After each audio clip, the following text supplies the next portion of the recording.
This morning, the Bureau of Labor Statistics released their monthly jobs report, and it was a good one.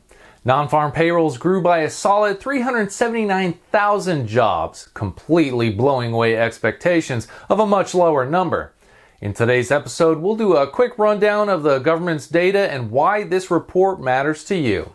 Let's get into it.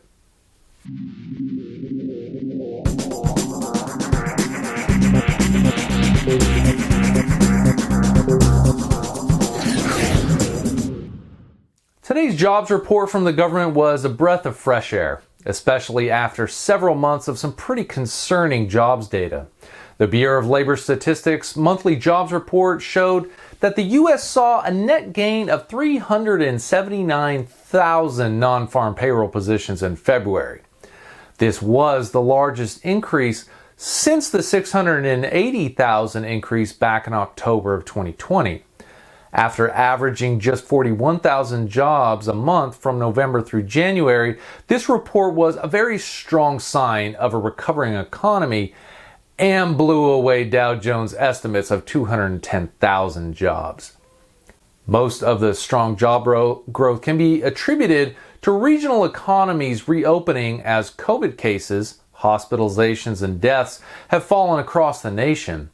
The leisure and hospitality industry, primarily from restaurants and hotels, made up the bulk of the gains and increased 355,000 jobs. With vaccines becoming more widely distributed, there are hopes that we can continue to relax restrictions on businesses and get the labor market back to where it was before the pandemic. As long as businesses are forced to operate at reduced capacity, we won't see a full labor market recovery. This report is impactful to our lives in so many ways. For those working in the leisure and hospitality industry that got their jobs back, it changed their lives. For investors, a strong economy is important for creating more stability in our expectations of future growth. If you are someone who invests in the broader stock market and is looking for that traditional 8 to 10% average yield that the S&P 500 has delivered over the decades, a strong economy will support that and allow you to have more confidence in your investing plans. The biggest takeaway for me is that this will help reduce the risk of significant inflation in the future.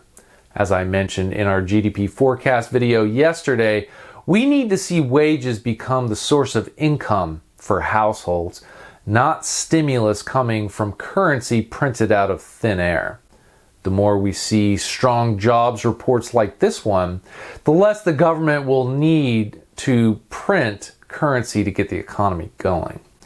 This means that the nightmare scenario of hyperinflation that Michael Burry and others are concerned about becomes less likely. We're going to want to see this trend of strong jobs growth to continue.